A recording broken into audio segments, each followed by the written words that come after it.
Son las 8:30 de la mañana, las 7:30 en Canarias.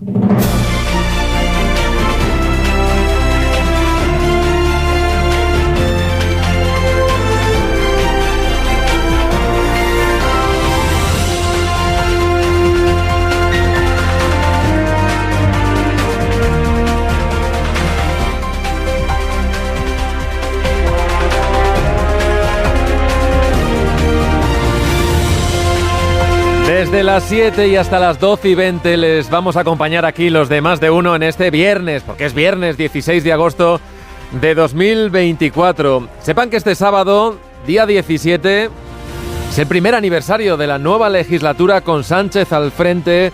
Por eso algunos diarios están aprovechando hoy para hacer balance, como El Mundo, que dice que Sánchez ha cumplido el primer año de legislatura condenado a ir de decreto en decreto bajo la asfixia de Junts. Ha aprobado 146 decretos, uno cada 15 días en los 6 años que lleva en el Ejecutivo. Titula este diario: La tenaza de Junts seca hasta el récordman del decreto ley, porque desde que depende de Puigdemont no ha sacado ni un decreto al mes. Cuenta este diario, lo cuenta Marta Belver, que el 17 de agosto la mesa del Congreso quedaba constituida con Francina Armengol como presidenta, con una gran incertidumbre hasta el último minuto. Una incertidumbre que ha acabado siendo la tónica general de este primer año, de la 15ª legislatura, en el que el 10% de los diputados, la 10ª parte, ha cambiado. De las 37 renuncias al escaño que se han producido, 25 corresponden al PSOE. Titula La Razón: el ninguneo del gobierno al Senado. Sánchez solo ha estado en el Senado una vez en un año, para someterse a una única sesión de control, una de 14. Dice el diario que parece que el presidente trata de rebajar el grado de relevancia de la Cámara Alta. Los ministros tienen menos margen para escapar a las sesiones y acumulan 92 ausencias. Un poco más de una cuarta parte de los ministros del gobierno suelen plantar a las preguntas de la oposición. El que menos acude se llama José Manuel Álvarez, es el titular de Exteriores. La intención del PP es reformar el reglamento para que tengan obligatoriamente que justificar sus faltas. Dice el editorial de este diario que sabotear el Senado es sabotear la democracia.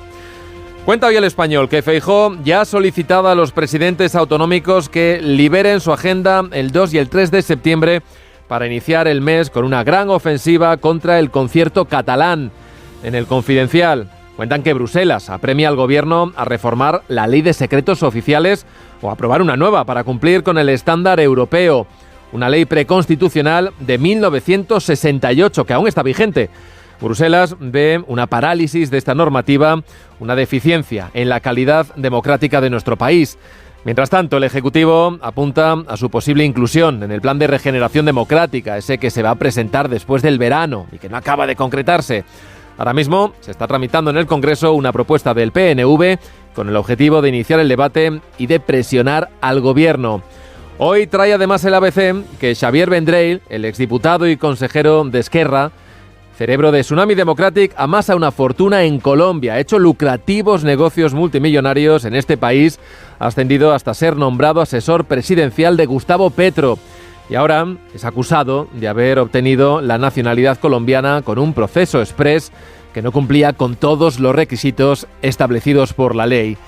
Otros asuntos, pero sin irnos de Colombia, porque su presidente, como el de Brasil, han planteado ayer al presidente de Venezuela, Nicolás Maduro, dos alternativas para salir de la crisis. Una es repetir las elecciones, otra conformar un gobierno de coalición, aunque este podría ser transitorio. Se desmarcó de esa propuesta el mexicano López Obrador.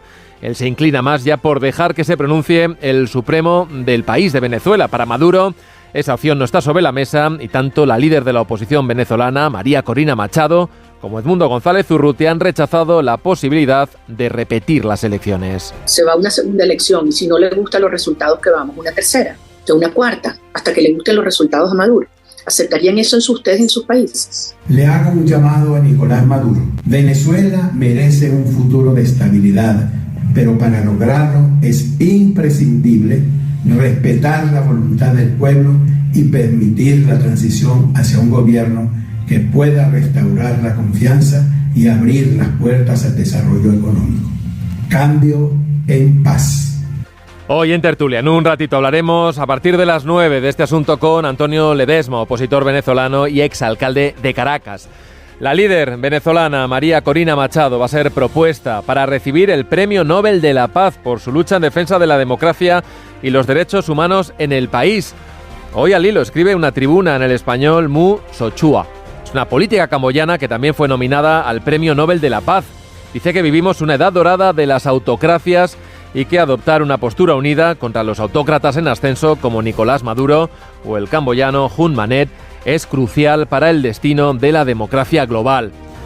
Hay una investigación publicada en el Wall Street Journal que afirma que el gobierno ucraniano y en concreto el presidente Zelensky autorizó la explosión del gasoducto Nord Stream en el fondo del mar Báltico en septiembre de 2022.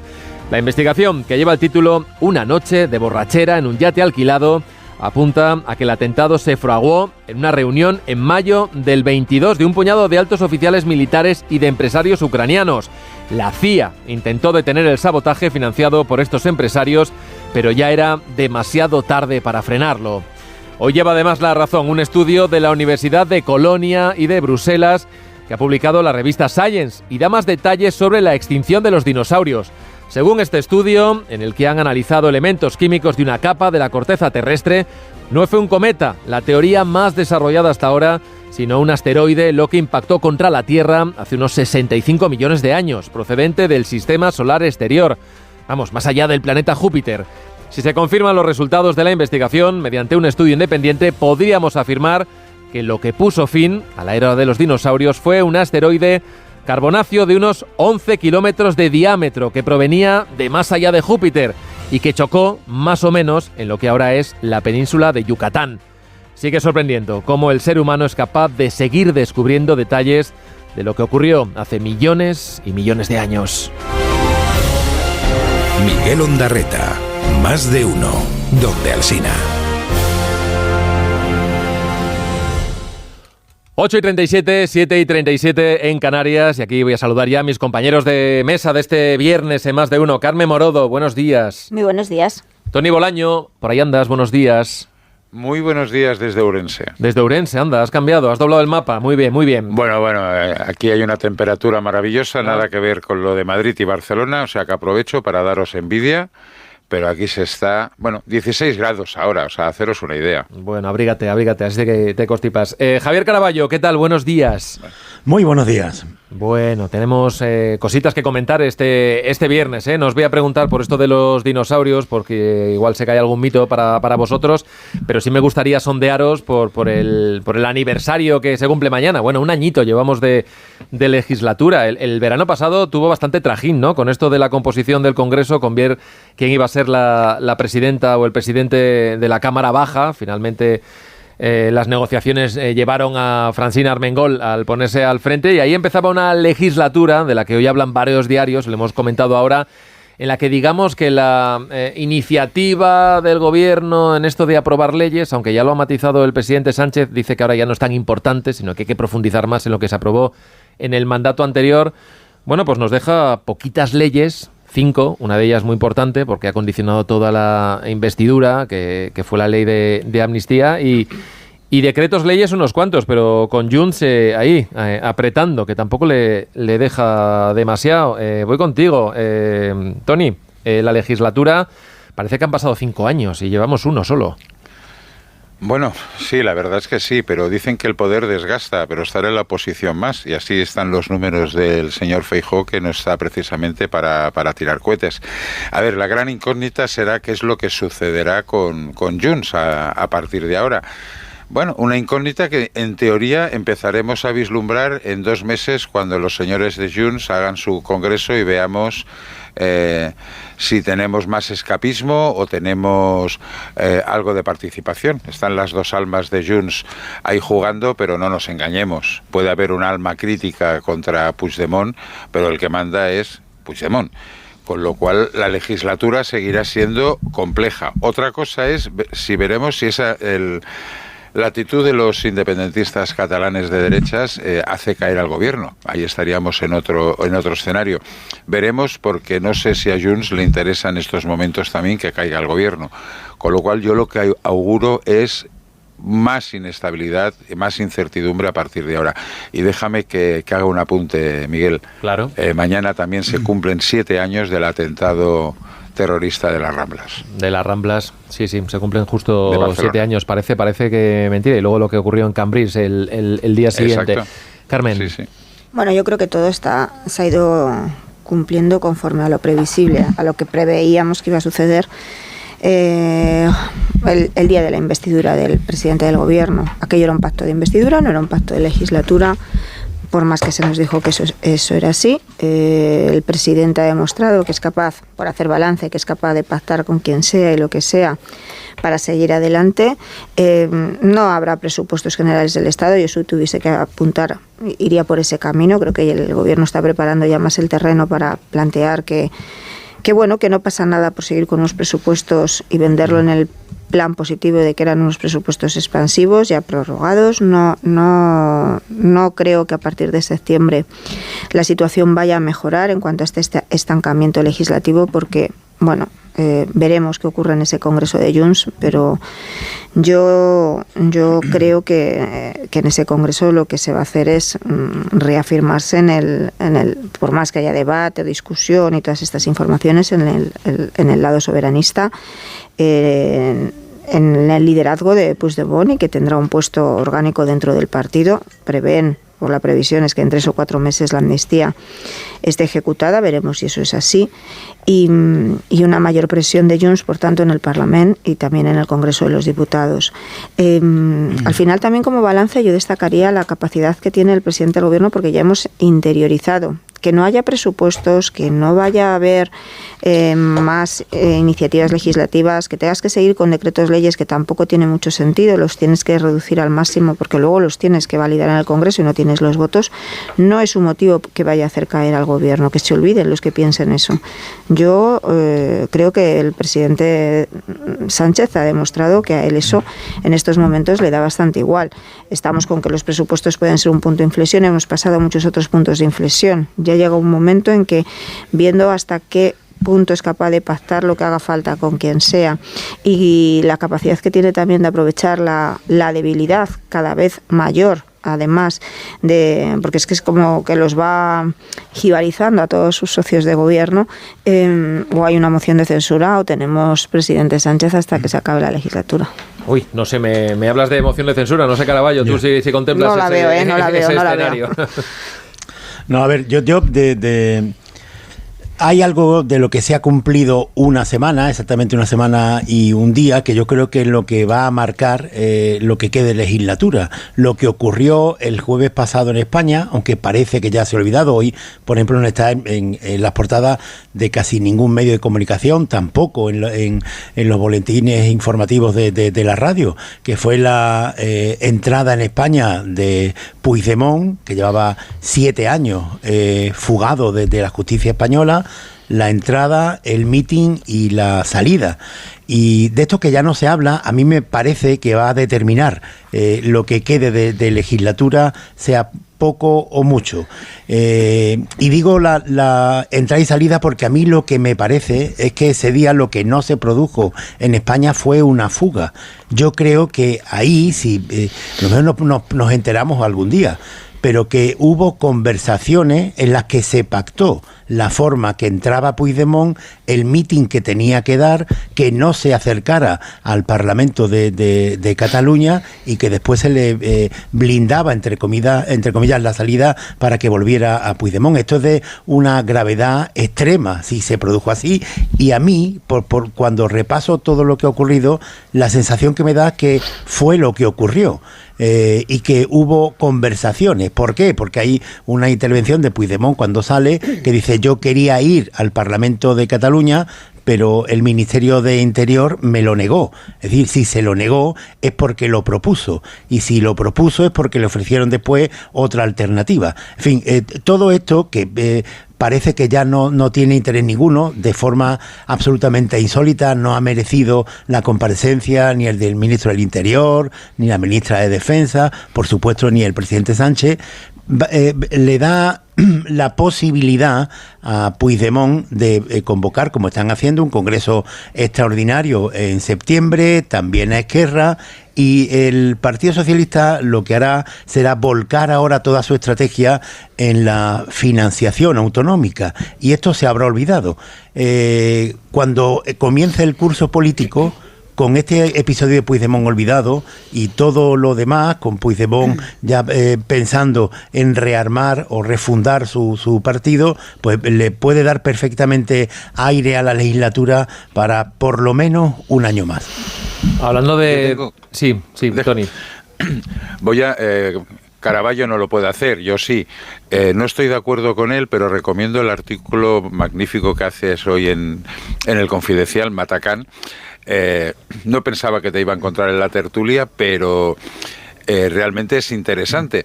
A ver, yo no creo que hubiera habido un pacto. Yo creo que Puigdemont engaña a los Mossos cuando les decía que iba a volver al Parlamento, y esa vuelta al Parlamento no llega, que era cuando pensaban detenerlo, y vamos, les toma el pelo de forma ostensible con los gorritos de paja a la salida del escenario. Pero sí es verdad que lo que sucedió va a tener repercusión política, no por lo que si estaba pactado o no, sino cómo evoluciona todo la sucesión de Junts per Catalunya. Carmen decía una cosa hace un momento que tiene toda la razón. Digan lo que digan, hagan lo que hagan, al final Puigdemont seguirá teniendo el mando en el partido, porque es un partido unipersonal, y en el momento que él no esté al frente, ya lo hemos visto en las últimas europeas, por ejemplo, que se presentó el politólogo más espléndido del mundo, el señor Toni Comín, y se pegaron una torta de narices. Sin Puigdemont, Junts no es nada. De todas maneras, también os digo que en estos días Salvador Illa y Puigdemont han hablado.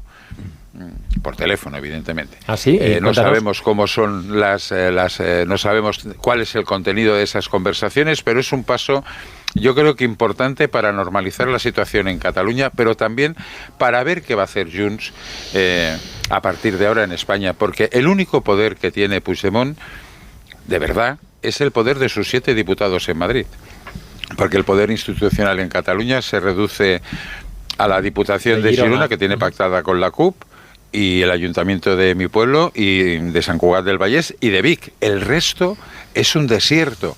Y bueno, para mantener un partido necesitas mantener un poder institucional, a no ser de que Junts per Catalunya haya llegado a la conclusión de que su mejor opción es ser la CUP de derechas. Pero bueno, eso ya lo iremos viendo a partir de ahora.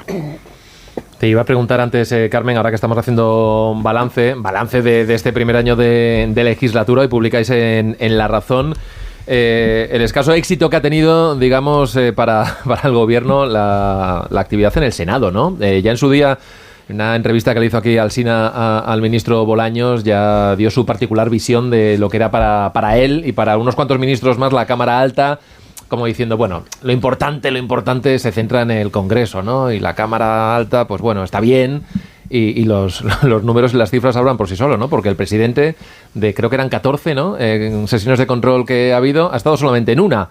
Y hasta en 90 ocasiones los ministros pues no se han presentado en esas sesiones de control. Es decir, que yo creo que los datos que publicamos hoy en La Razón hablan por sí solos, así es.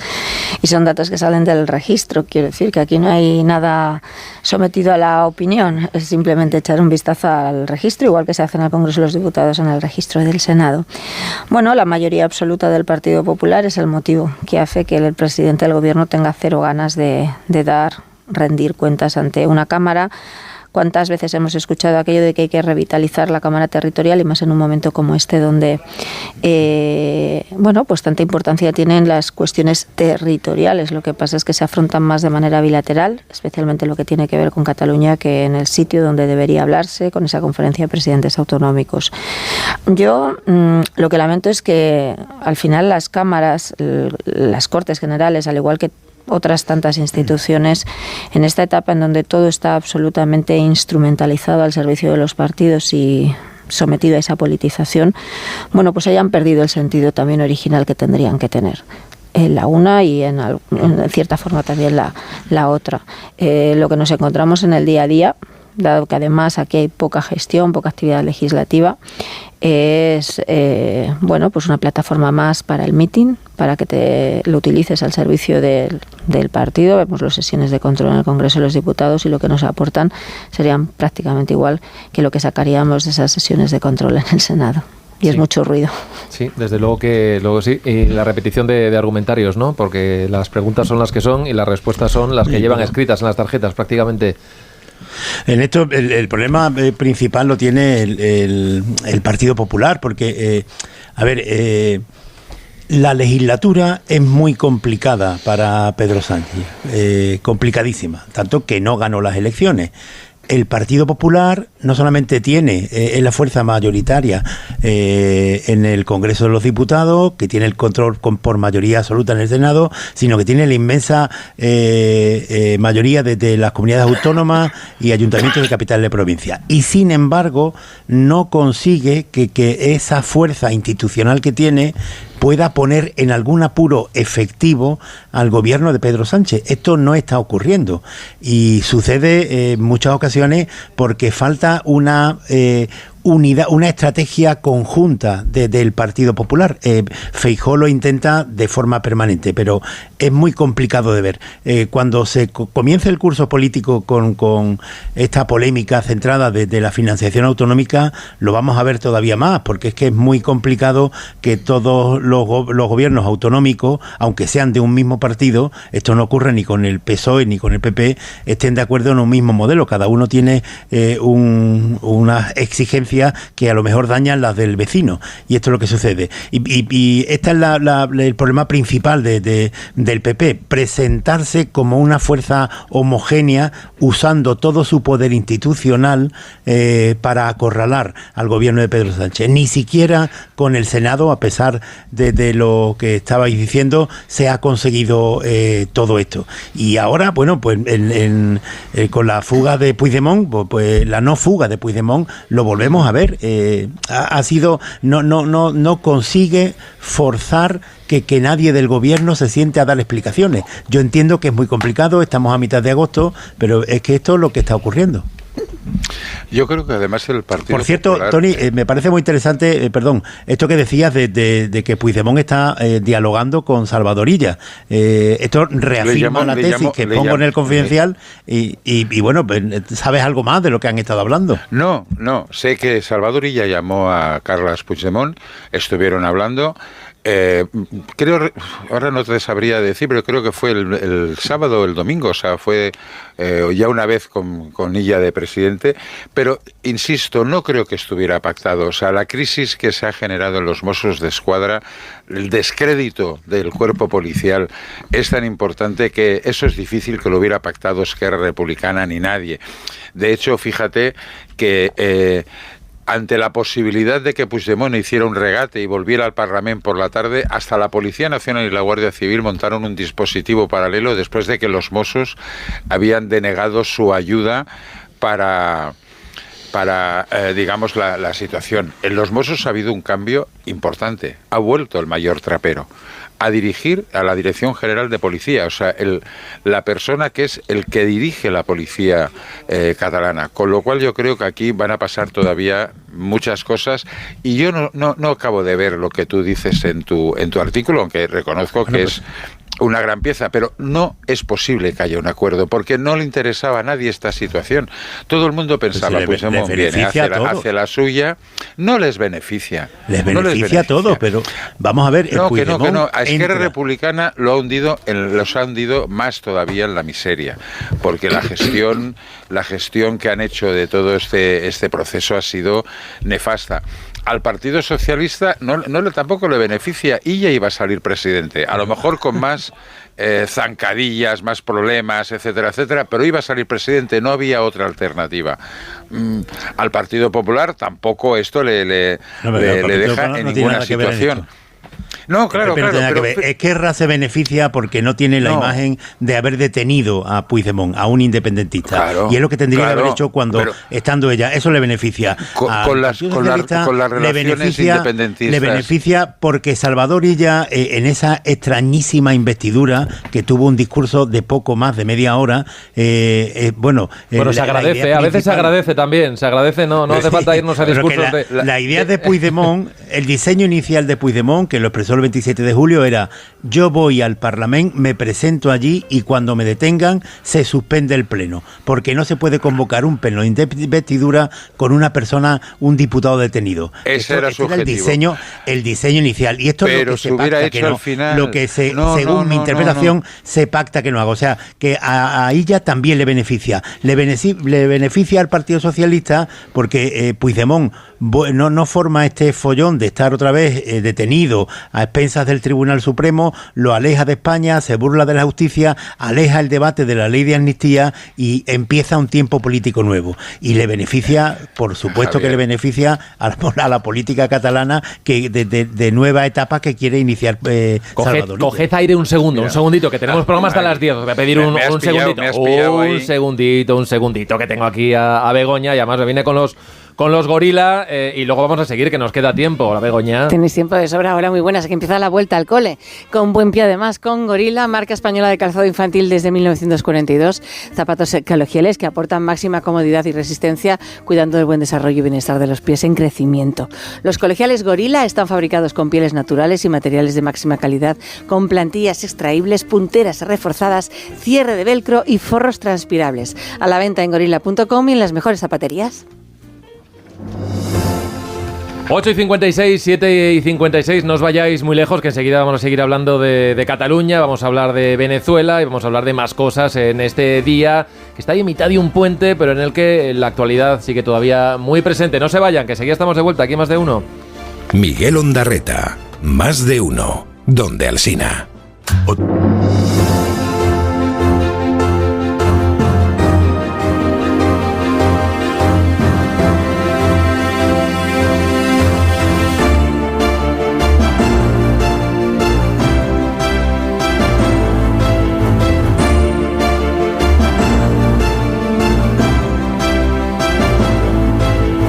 De la mañana, 8 en Canarias. Aquí seguimos en Más de Uno en tertulia con Tony Bolaño, con Carmen Morodo y con Javier Caraballo. Y os quiero sacar un poquito de la política nacional y que miremos un poquito con las gafas de ver de lejos, porque lo que está pasando en Venezuela desde hace ya casi 3 semanas, con esas elecciones que se celebraron el pasado 28 de julio, está dando de qué hablar bastante y va a seguir así durante los próximos días. Por lo pronto, este sábado hay convocada una marcha y una movilización en Venezuela, pero decenas también de concentraciones fuera de este país, en buena parte del planeta, para denunciar lo que viene haciendo la oposición contraria al régimen chavista, y es la de denunciar el pucherazo, el fraude que ellos insisten que se produjo ese 28 de julio con unos resultados de las elecciones que se autoproclamó ganador Nicolás Maduro y cuyas actas electorales, pues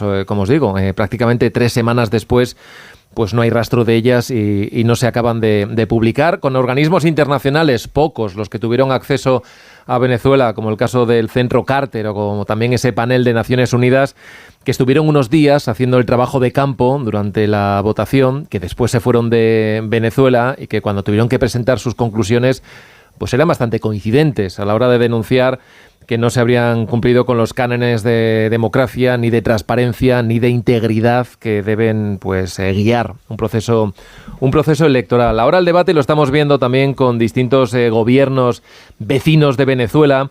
Se centra en el ahora qué, porque no se está reconociendo oficialmente ganador a Nicolás Maduro, salvo en algunas contadas excepciones, y había 3 países ahí en el que pusimos el foco, en el caso de México, de Brasil y también de Colombia, que digamos han estado haciendo las veces de intermediarios, y hemos visto en estas últimas horas cómo el presidente Petro y el presidente Lula da Silva, estamos hablando del espectro de la izquierda, han puesto sobre la mesa un planteamiento que ya hace dudar sobre pues la transparencia de esas elecciones, ¿no? Al plantear que deberían repetirse los comicios del pasado 28 de julio. Os planteo a vosotros, ¿creéis que se está moviendo algo distinto a lo que ha ocurrido en otras ocasiones en Venezuela? Llevamos 25 años de chavismo, pero no sé si en esta ocasión creéis que hay elementos distintos que puedan plantearse, pues que se están abriendo alguna ventana o que pueda haber algún tipo de cambio. Javier. A ver, el problema que tenemos fundamentalmente con Venezuela, para analizar qué puede ocurrir en esta ocasión, es lo que sucedió hace unos años con Juan Guaidó. Porque Juan Guaidó también se celebraron unas elecciones contra Nicolás Maduro.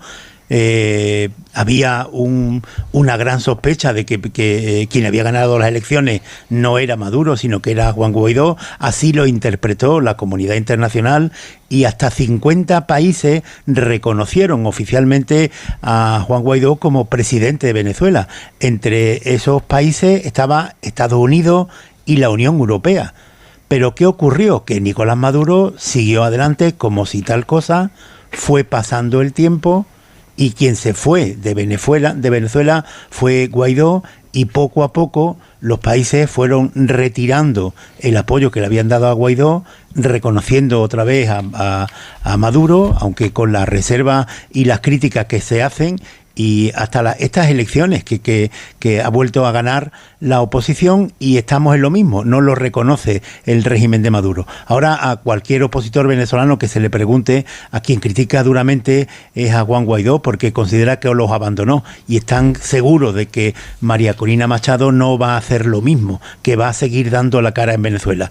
Pero ya veremos qué ocurre. Los países están siendo mucho más prudentes, y esta vez no se está reconociendo la victoria de los opositores, ni se le está dando formalidad diplomática. Que se pueda presionar, yo sinceramente soy muy escéptico por esto que digo, y porque el régimen de Maduro pues no le importa nada, tiene los aliados suficientes en el resto del mundo para poder seguir adelante. Entre ellos está de aliado indeciso, por decirlo de alguna forma fina, el gobierno de España, ¿no? Que bueno, hemos visto la intervención del ministro de Asuntos Exteriores hace unos días, el silencio de Zapatero y la inexplicable inactividad del gobierno de España, exigiendo lo mínimo que se le exigiría a cualquier otro dictadorzuelo. Nicolás Maduro se enorgullecía hace un par de semanas en una rueda de prensa grotesca de que iba a tener que abrir 2 cárceles más porque ya no le cabían los detenidos que estaba acumulando en estos días. Esto es algo terrible, pero está sucediendo.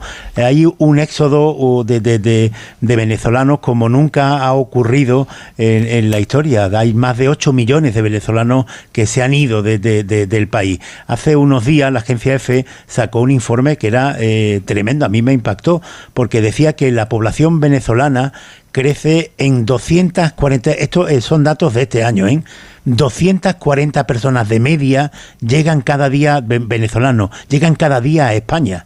La población en España ahora supera ya los 300.000, pero fijémonos en esa cifra, cada día de media, según este informe de EFE que tenía datos del Instituto Nacional de Estadística, cada día llegan a España 240 venezolanos huyendo del régimen de Nicolás Maduro.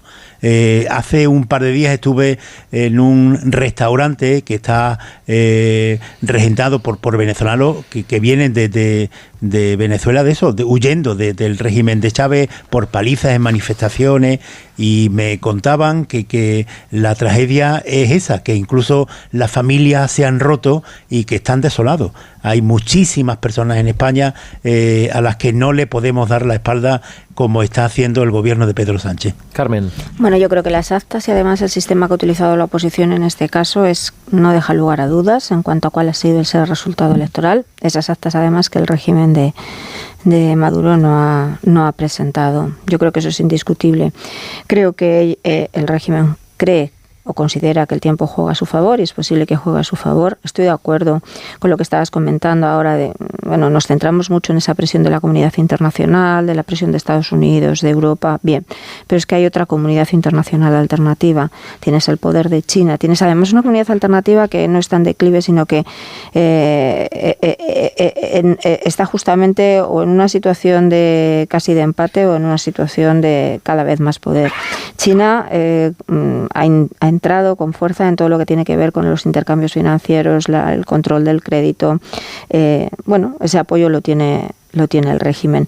La única solución que yo veo a esto como posible, y con todas las cautelas, mucha prudencia, porque soy bastante escéptica, es que se encontrase una especie de solución pactada para darle una salida a Maduro y a los suyos y a todo el régimen que le acompaña, sin tocarles lo que ha sido, lo que les sostiene a estos y a los que han estado antes, que yo creo que es el gran problema de este país hermano, y con unas riquezas que han sido expoliadas por todos sus gobernantes. Déjame, ahora te voy a dar la palabra, Tony, pero déjame que salude a Antonio Ledesma, que es el portavoz de la oposición venezolana en España, además de exalcalde de Caracas, y que por supuesto tiene un conocimiento en profundidad de lo que está ocurriendo allí y del sentir, ¿no?, de todas esas personas que han tenido que salir del país. Señor Ledesma, ¿qué tal? Buenos días. Muy buenos días, un placer saludarlos, a usted, a la audiencia, a Javier, a Carmen. No sé si de entrada me permite aclararle unos detallitos a Javier sobre la comparación que hace de Guaidó con el caso de Mundo González. Por supuesto. Juan Guaidó fue designado presidente interino conforme al artículo 233 por la Asamblea Nacional, por la mayoría de los diputados. Y eso tomando en cuenta el hecho cierto de que Maduro hizo unas elecciones en mayo del año 2018 que fueron absolutamente fraudulentas y por lo tanto no tenía legitimidad de origen. Por eso surge el nombre de Guaidó. En esta coyuntura, quien tiene la legitimidad de origen, no por una Asamblea Nacional que lo designa, sino por millones de ciudadanos que lo eligieron, es Edmundo González Urrutia. Por lo tanto, es un escenario totalmente diferente. Y como dice Carmen, nosotros hemos presentado a consideración del mundo entero las actas, y esas actas son perfectamente verificables. Son actas que tienen el sello, el código de QR, son las mismas actas que tiene Maduro, pero Maduro las tiene escondidas. Pero además, le digo que son las actas que tiene la Fuerza Armada, porque hay un sobre denominado sobre número 1 que se le entrega a los militares que están en cada mesa de votación. En cada centro de votación, en cada mesa habían militares, allí que los propios militares saben que ocurrió el 28 de julio, pero además los militares saben que en los centros de votación donde ellos votaron, porque los militares votan en Venezuela, ganó Edmundo González una proporción de 70-30. Señor Ledesma, le planteo también, hablando de sensaciones, luego entramos en los aspectos más concretos, ¿no?, del escenario que se ha abierto ahora. ¿Usted cree que se está moviendo algo realmente en Venezuela distinto? Ya nos ha hablado de la diferencia, por supuesto, que hubo de legitimidades, incluso hablando del señor Guaidó, pero ¿se está moviendo algo en Venezuela que nos haga pensar que esta vez sí, después de tantos años, 25 años ya de régimen, pueda estar cambiando algo, que haya calado incluso, digamos, en el entorno del chavismo, ¿no?, donde se está especulando que bueno, incluso dentro del propio ejército pueden surgir fricciones y que todo penda de un hilo? Sin duda alguna, yo soy absolutamente optimista en medio de esta gran calamidad que estamos viviendo. Esta es una situación muy peculiar. Primero, no es la mitad del país, no es una lucha entre dos partes, la oposición y la dictadura, que como en los años anteriores era mitad y mitad. Tenemos un Maduro cada día más solo, es un pueblo unido en pos de un cambio profundo. En segundo lugar, una unidad que se pone de manifiesto cuando todos los factores políticos, más allá de las diferencias, que puedan sobrevivir en un ambiente tan plural como el nuestro, estamos aupando en Edmundo González Urrutia. 3, una estrategia compartida, que es meternos en la ruta electoral, a pesar de que era una ruta muy accidentada. En cuarto lugar, vemos que en este momento Maduro no tiene el respaldo ni siquiera de sus aliados del Foro de Sao Paulo.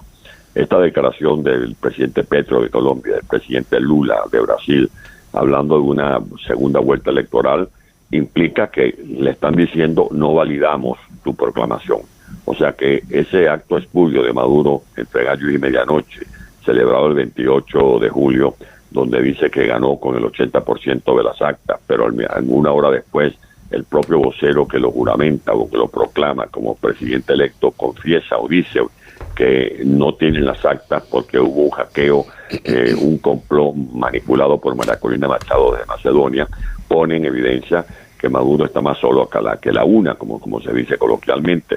Así que esto es un tema importante. Y como dice Carmen, allí están andando China, que lo que está tratando de impulsar su proyecto de ampliar la ruta de la seda, Irán y Rusia, que quieren tener a Maduro a como de lugar, como una pieza en el ajedrez geopolítico para perturbar en Occidente, especialmente contra los Estados Unidos. Pero hay ya un cuadro que implica que el verdadero mundo libre, todos los gobiernos del mundo libre, incluido España, más allá de los tonos que usan, no reconocen la proclamación de Maduro celebrada el 28 de julio de este año. ¿Cómo de importante es que en el día de mañana la oposición de Venezuela salga y lo haga además de forma masiva a las calles de Venezuela? Yo no sé ahora, me imagino que no es nada sencillo hacerlo. Hemos visto lo que ha ocurrido en las últimas 3 semanas, la represión que ha habido, las detenciones, más de 2.000 personas, también ha habido muertos y estamos viendo apariciones contadas, ¿no? Más o menos tenemos a María Corina Machado y a Edmundo González en una situación de semiclandestinidad, por temor también a lo que pueda suceder. ¿Qué se espera mañana de esa convocatoria de nuevo que están impulsando los dos, invitando incluso, ¿no?, a los asistentes a llevar esas actas, esas papeletas electorales? Bueno, mañana vamos a colocar ante los ojos de los venezolanos y del mundo el contraste entre una María Corina y un Edmundo que convocan al pueblo, que convocan a la gente a las calles. Yo estoy seguro que la gente se va a poner de manifiesto no solamente en Caracas, sino en más de 320 ciudades del mundo. Una María Corina y un Edmundo hablando de una transición ordenada, ofreciéndole a Maduro y a sus colaboradores garantías para que cualquier presentación que hagan ante los tribunales en un futuro inmediato sea en el marco del debido proceso. Una María Corina hablando de paz, hablando de posibilidades de progresar para pasar la página de esta tragedia económica, y un Maduro que lo que habla es de represión. Maduro va a pretende intimidar a la gente para que no salga a la calle.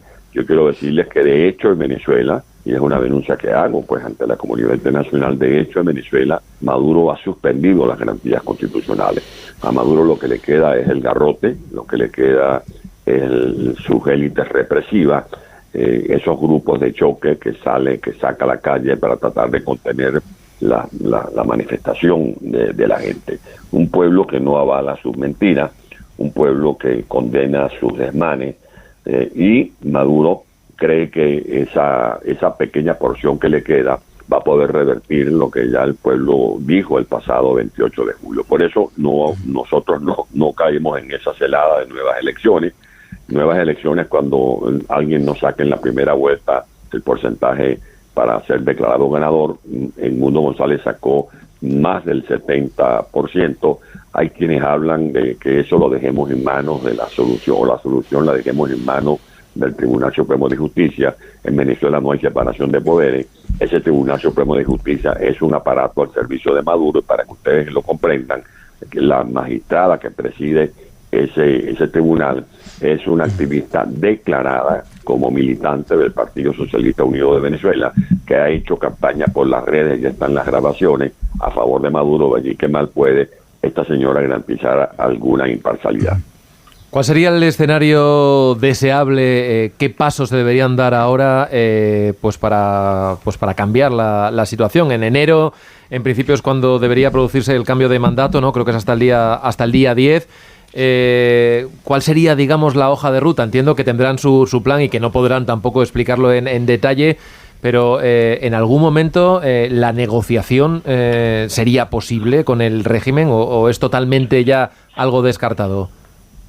Una negociación para definir cómo Maduro admite la derrota, cómo se desproclama Maduro, porque como lo acabo de decir, fue ungido como presidente electo con base a datos absolutamente falsos, cómo se inicia la transición, porque la idea es hacer una transición no traumática. Venezuela está en medio de una gran catástrofe, de un cataclismo en lo económico, en lo social, en lo moral. Ya lo decía Carmen, en Venezuela han saqueado miles de millones de dólares. Y esto es de una u otra manera la causa verdadera, no las sanciones, como argumenta Maduro. No se hablaba de sanciones en Venezuela cuando ya habían derrumbado la industria petrolera. No se hablaba de sanciones en Venezuela cuando surgió el colapso del sistema eléctrico venezolano y cómo han venido deteriorándose los servicios, por ejemplo, de salud y de educación. De allí que lo que se plantea es una transición ordenada, no diálogos para esos diálogos largos que Maduro utiliza para fingir que está tratando de buscar una salida conciliada y lo que hace es ganar tiempo. No, ya esos diálogos como el de Barbados, donde Maduro firmó un documento y después se burló de ese documento, esa es una trampa cazabobo en la cual nosotros no vamos a caer. Aquí lo que está planteado es que Venezuela el pueblo se expresó el pasado 28 de julio. Todo el mundo dice que Maduro está tratando de burlar el resultado electoral. Lo han dicho las 27 naciones de la Unión Europea. Lo confirmó ayer en un comunicado el señor Borrell.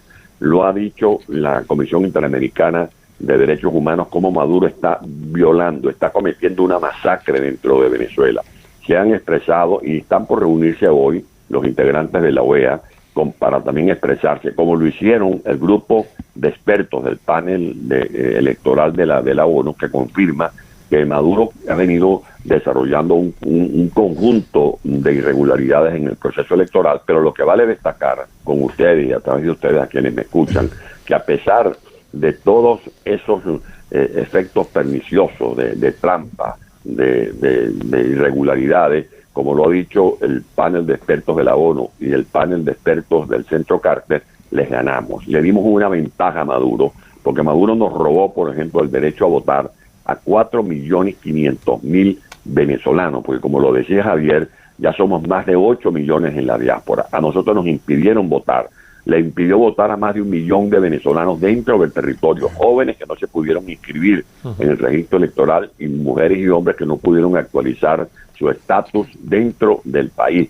Y sin embargo les ganamos a pesar de que inhabilitó a María Corina, les ganamos a pesar de que judicializó los partidos, les ganamos a pesar del bloqueo que le hizo a María Corina para que no pudiera comunicarse con el país a través de los medios de comunicación, les ganamos a pesar de la represión, y todavía Maduro pretende seguir burlándose de los venezolanos y de la comunidad internacional. Ya basta, esta es la hora, este es el momento, no hay vuelta atrás. Señor Ledesma, imagino que estuvo siguiendo, o al menos sabe lo esencial de la comparecencia del ministro de Exteriores esta semana en la Comisión de Asuntos Exteriores del Senado, en el que básicamente lo que dijo en esa comparecencia fue defender, ¿no?, la estrategia que está llevando el Gobierno de España de mantener abierto el canal de comunicación tanto con la oposición como con el gobierno del señor Maduro. Le pregunto directamente, ¿se sienten respaldados por el Gobierno de España con la estrategia que está llevando o les gustaría que fuese un poquito más lejos en su posicionamiento?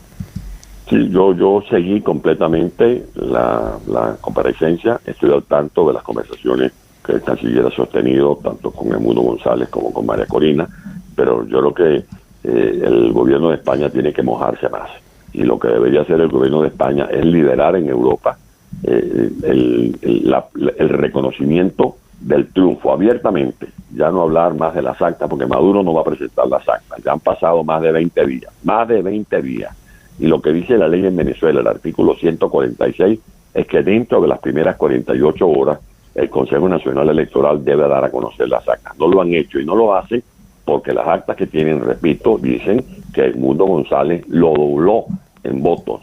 De allí que lo que debería hacer el Gobierno de España es liderar en Europa, siendo para nosotros España la puerta de entrada a este continente, para que se le diga a Maduro: acepta la derrota, depón las armas, no continúes matando gente en Venezuela y da un paso atrás para que se inicie en Venezuela una transición ordenada y Venezuela vuelva a respirar paz y tranquilidad. Antonio Ledesma, le agradecemos mucho que nos haya atendido esta mañana en Más de Uno, aquí en Onda Cero. Un saludo y...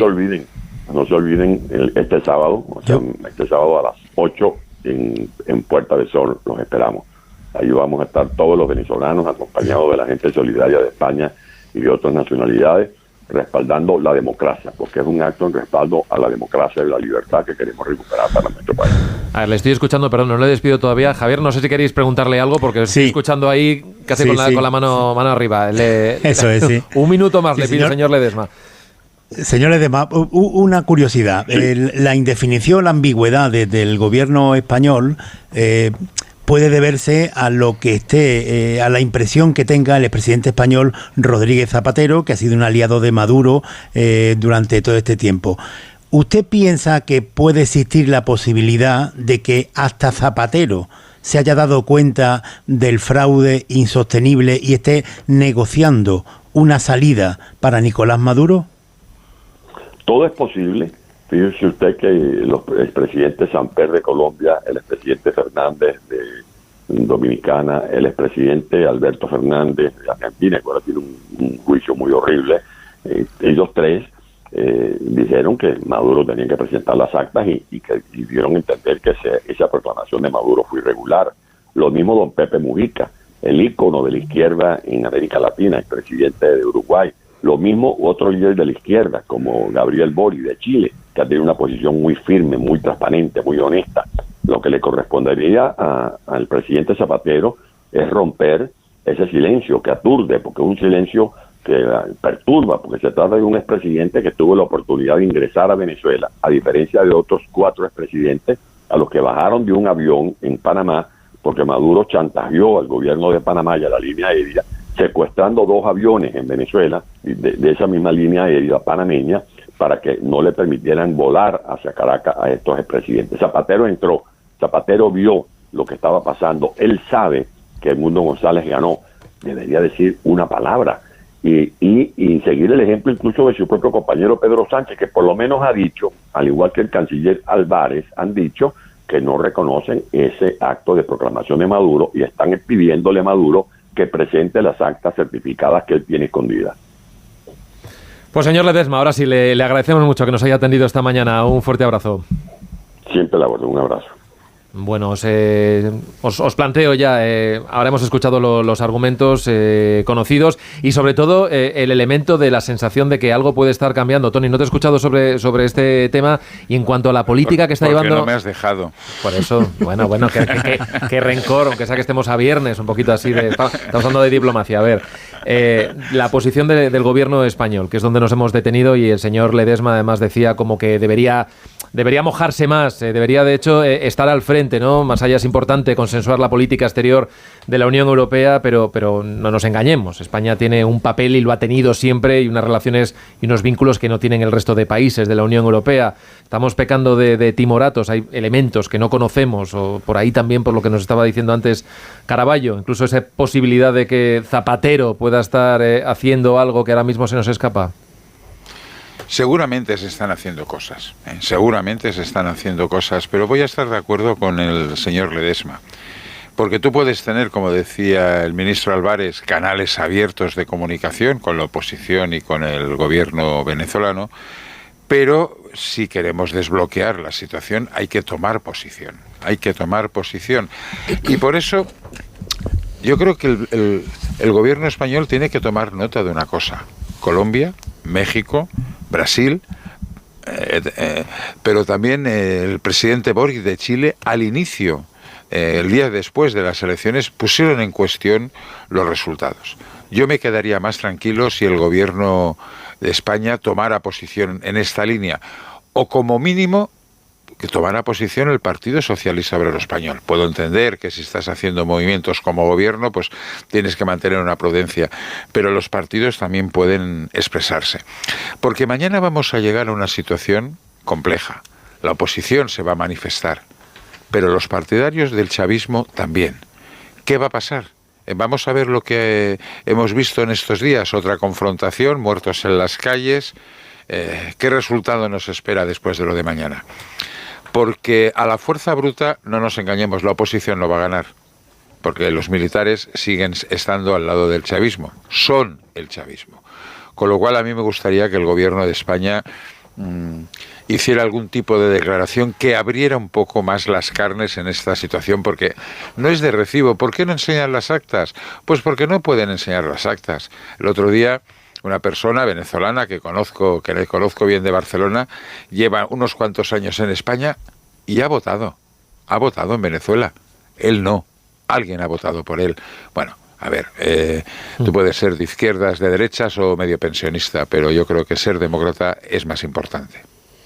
Carmen. Bueno, yo creo que, a ver, las evidencias son claras, hay coincidencias, está siendo reconocido por otros países, lo comentaba el señor Ledesma, incluso por Pepe Mújica. Bien, lo que pasa es que estamos ante una democracia que es una democracia absolutamente degenerada, vestida de democracia, pero que utiliza... Sí.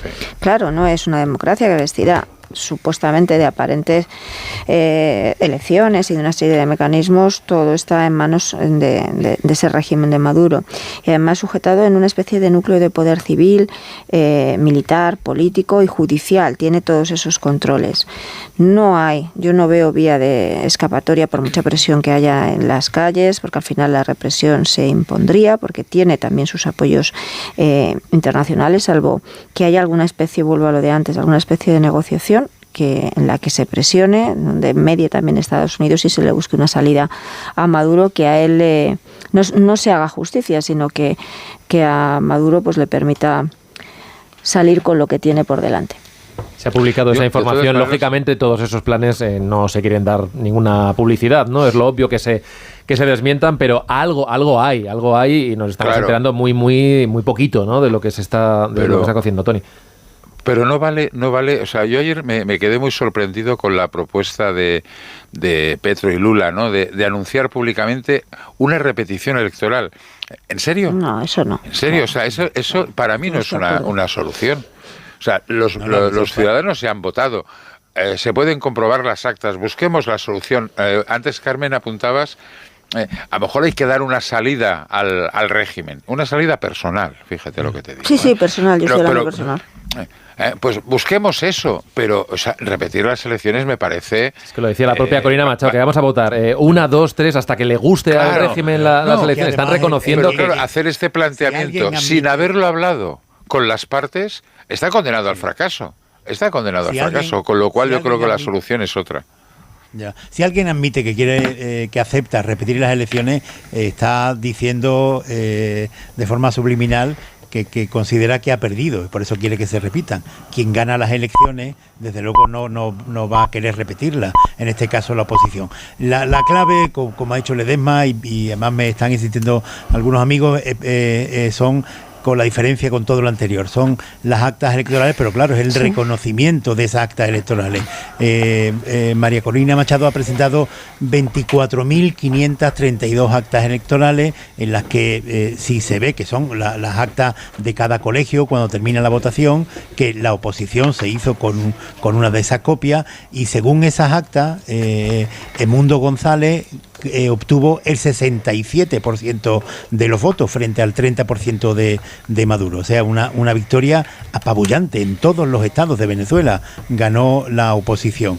Pero ¿qué reconocimiento oficial tienen estas actas? Pues que la tiene la oposición. Están selladas por los colegios, pero no hay ningún reconocimiento. Aquí en España el gobierno se mantiene en silencio y no dice que esas son las verdaderas actas, que están publicadas en una página web, y hay algunos socios del gobierno, como Podemos, por ejemplo, que, bueno, también lo dijo Sumar, ¿no? Dijo la vicepresidenta Yolanda Díaz, la democracia ha hablado en Venezuela. Sí, lo dijo el día siguiente de las elecciones y no hemos vuelto a escuchar y Pablo absolutamente Iglesias nada. Hace unos días a quien culpaba era a la oposición de estar manipulando con las actas electorales. Pero al margen de esto, a ver cómo hace la comunidad internacional para que si Maduro no presenta las actas, que éstas tengan la posibilidad de convertirse en la certeza que se le dé institucionalidad a estas actas electorales. E insisto, de forma paralela a todo esto, no olvidemos que cada día hay una represión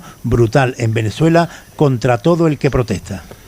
Tengo que hacer una parada. Enseguida seguimos hablando. 9:31, 8:31 Canarias. Más de uno. Onda Cero.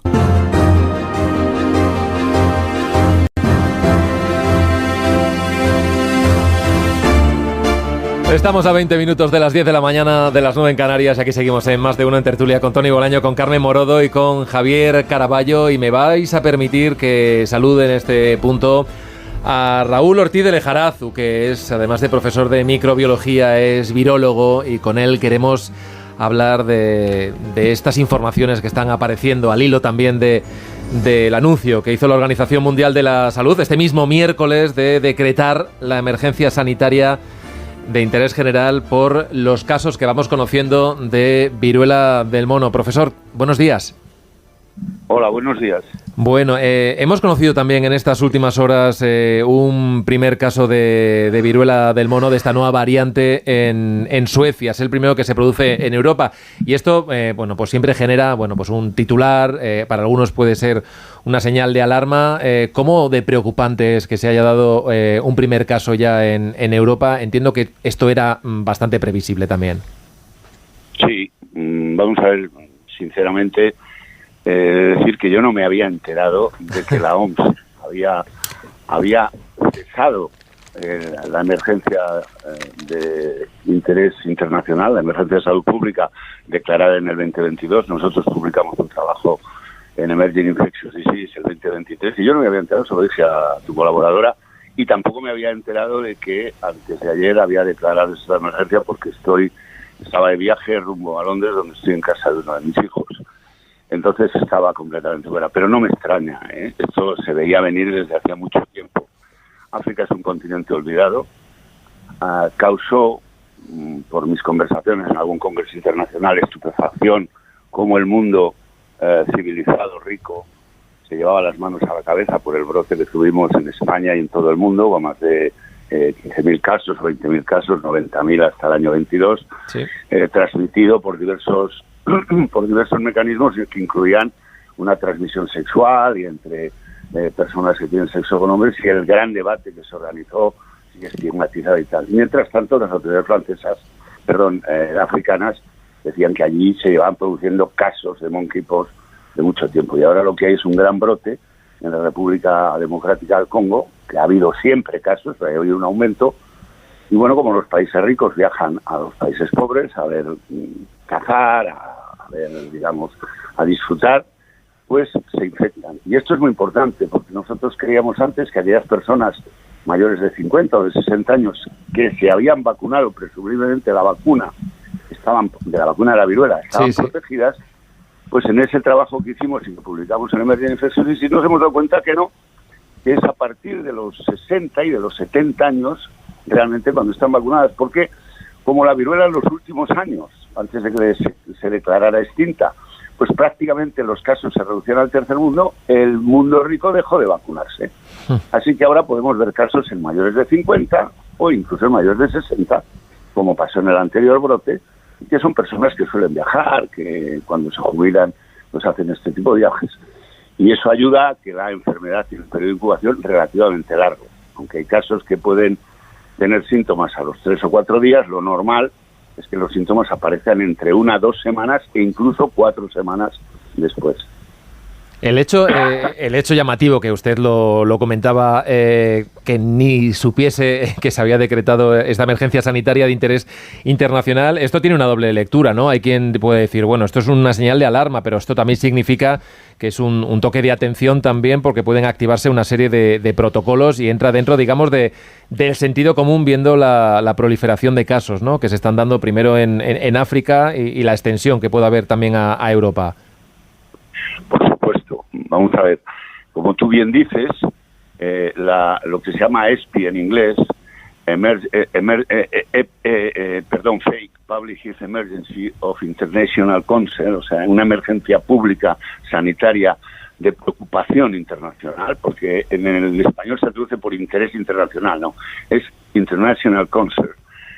Es una emergencia que lo que traduce es focalizar un brote en un sitio y permitir que el mundo reaccione globalmente y además concentre acciones sanitarias a través de donaciones, a través de dinero. Está presupuestado unos 15 millones de dólares, según he podido leer ayer, informándome sobre este tema, para contener, digamos, lo antes posible la difusión de casos, que es, como te digo, muy difícil y que tendrá que incluir algún tipo de control de seguimiento a personas que vienen o que viajan de brotes, incluidos contactos o no contactos con personas enfermas. Es difícil. Señor de Lejarazu, le voy a preguntar los básicos de la ley para que nos entendamos. En primer lugar, esta nueva variante, ¿qué elementos novedosos comporta que no tiene la que ya conocíamos y la que hubo un importante brote aquí en nuestro país, la de 2022? Bueno, fundamentalmente el porcentaje de mortalidad. Esta variante es un poquito más grave. Normalmente el mpox o el monkeypox, que le hemos llamado toda la vida, ya tengo edad, ¿no? Era un primo hermano del virus de la viruela, para que sepa la gente que estamos hablando. Es un poxvirus, un virus cubierto, DNA, muy resistente a permanecer en los agentes exteriores, en fómites. O sea, la enfermedad se contagia, por ejemplo, por sábanas de cama, donde haya dormido una persona y no se hayan lavado, no se hayan sometido. Se transmite por contacto respiratorio, pero muy cercano, no como COVID o como esas cosas, y sobre todo el principal contagio es por piel. Entonces, todas las medidas que eviten eso en casos sospechosos, hay recomendaciones de vacuna. Hay una vacuna que se emplea, que se da en 2 dosis y produce inmunidad prácticamente no del 100%, pero muy próxima, aproximadamente a las 3 semanas de la segunda, a las 2 semanas de la segunda inyección. Entonces, yo creo que efectivamente el brote preocupa un poco más, porque el clado 1B, que es el que está produciendo, el actual brote o el actual brote en República Dominicana, tiene algo de más patogenicidad y más mortalidad que el otro, que era un clado 2, y fue realmente, un brote bastante, de mucha menos, 4 veces menos. Me parece un 1%. Aún así, un 4% es una cifra importante. Eso me parece que produjo, hablo de memoria, no llega a los 900 muertes mundiales, pero sí que aproximadamente 800. La mayoría de ellas se producen, y esto es lo importante, en personas inmunodeprimidas. A continuación es grave o puede ser grave en niños, cuanto más pequeños más grave. Y en tercera posibilidad, en personas mayores, muy mayores, donde hay fenómenos de senescencia, es decir, personas, por ejemplo, de más de 80 años, pues digamos el sistema inmune ya va debilitándose, no responde exactamente igual, y aunque esas personas tienen anticuerpos frente a la viruela que les pueden proteger, si hay alguno de ellos, nosotros en nuestro trabajo encontramos que casi un 80% de ellos tenían anticuerpos, pero había 2 de cada 10 que no. Por lo tanto, esas personas también tienen que preocuparse. Bueno, me ha respondido a unas cuantas que le iba a hacer ya de la población de riesgo. Nos ha quedado claro también en cuanto a los síntomas, porque tiene una parte que es muy visual, que son esas llagas, esas pústulas, pero se tarda todavía a ver cuando está emergiendo, digamos, ¿no? ¿Cuáles son los primeros síntomas? Los primeros síntomas es como una gripe. Muchas de las viriasis empiezan de la misma manera y esta no es una excepción. La persona puede sentirse cansada, con dolores musculares, sin nada concreto, un malestar general. Puede haber fiebre, pero no suele ser frecuente. Y lo que dices tú son pústulas, por eso se llaman a la familia pox virus, porque los pox en inglés significan las pústulas. No empiezan como pústula, empiezan como una mancha, que se llama, en medicina se llama mácula. Luego esa mácula se eleva, es lo que en medicina llamamos pápula, todavía se eleva, no hay nada, es una mancha roja elevada, pequeña, no es excesivamente grande. Puede tener 2-3 milímetros de diámetro y aparece una vesícula, es decir, una pápula que ha hecho un líquido dentro y que tiene una vesícula como las que aparecen en la viruela. Entonces, puede haber casos que tienen muchas de esas lesiones, pero lo normal es que a veces, y eso se ha visto, por ejemplo, en los casos que se han estudiado en Europa por transmisión sexual, hay una o 2 en el área genital, es decir, hay que hacer una exploración completa al paciente y minuciosa para encontrar esas lesiones.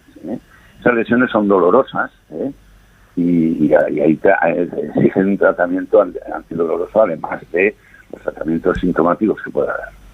Bueno, este próximo lunes se va a reunir ya el Comité de Seguridad Sanitaria de la Unión Europea para analizar la expansión de la enfermedad, reunión de técnicos muy importante.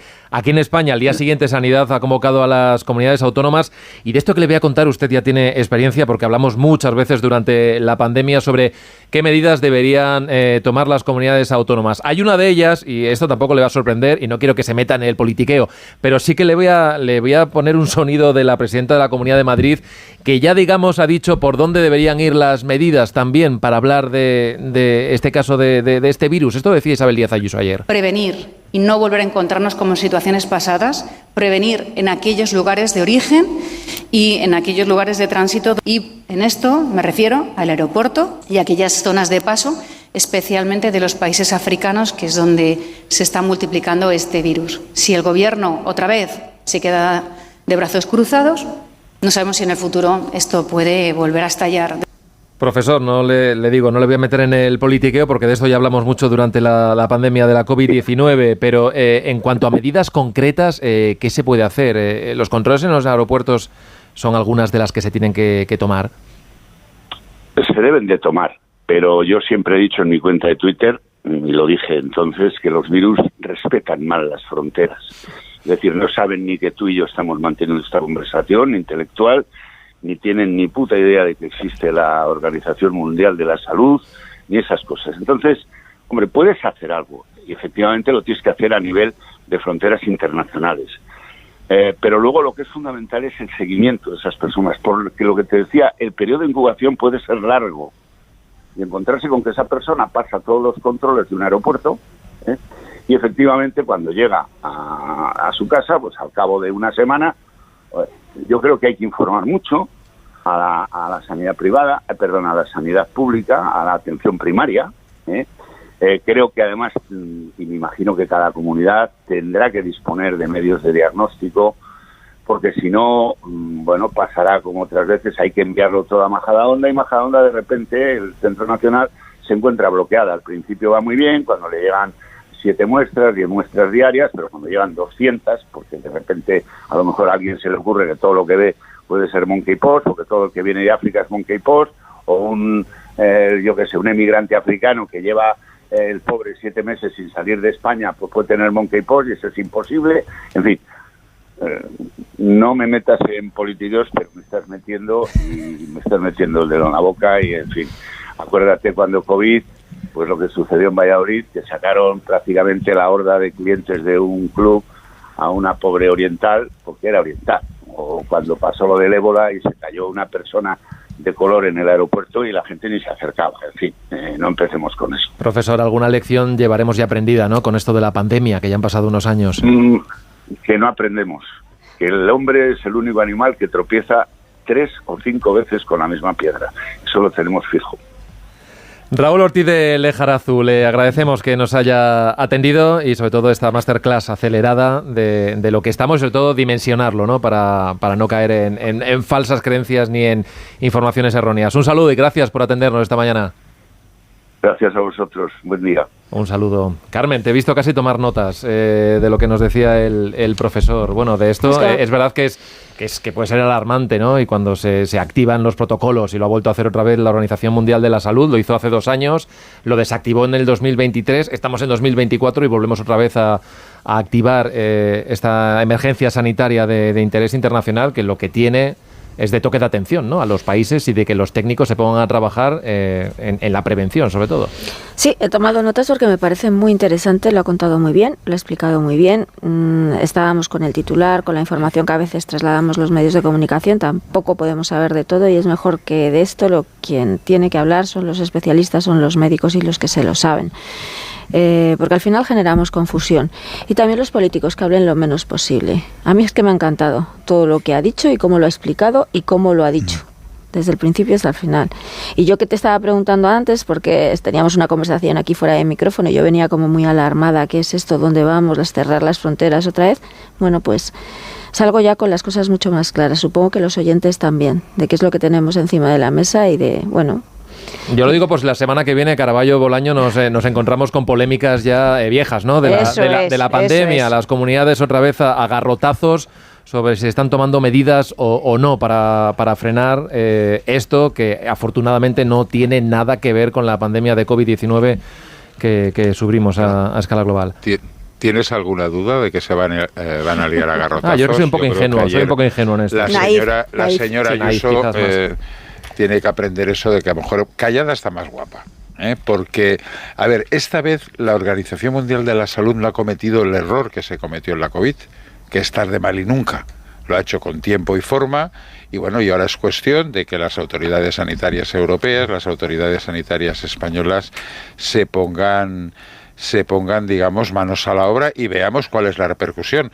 De entrada ya tenemos un caso en Suecia, si no recuerdo mal. Sí. Con lo cual, bueno, tendremos que estar alertas, porque ha dicho una cosa la persona que hemos entrevistado que es fantástica, es que los virus no tienen en cuenta las fronteras. A lo mejor algún político también tendría que tener en cuenta que las fronteras en el cerebro también existen. Caraballo, tienes 10 segundos. 10 segundos te doy. No, que a mí de todo esto lo que más me alarma es que he leído ya alguna declaración de la Unión Europea diciendo el riesgo de contagio en Europa es muy bajo. Y entonces, como tenemos todo una neurona de alerta que nos recuerda lo que pasó en la pandemia, ya cruzo los dedos directamente. Bueno, leer nos viene muy bien a todos. Leer, hay que informarse y escuchar a los que saben.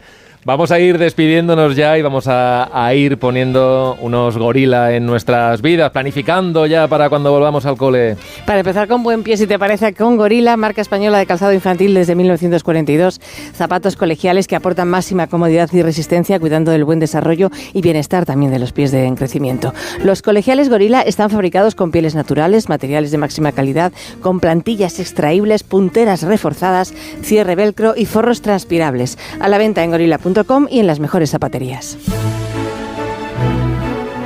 Y a mí que me gusta despediros ahí los viernes, no sé por qué será, Javier Caraballo, Carmen Morodo, Tony Bolaño, que paséis muy buen fin de semana, que lo paséis muy bien. Igualmente a todos, que disfrutéis. Bien. Nos encontramos a partir del lunes, que sigue más de uno, no se vayan, que sigue la programación de Onda Cero. Adiós.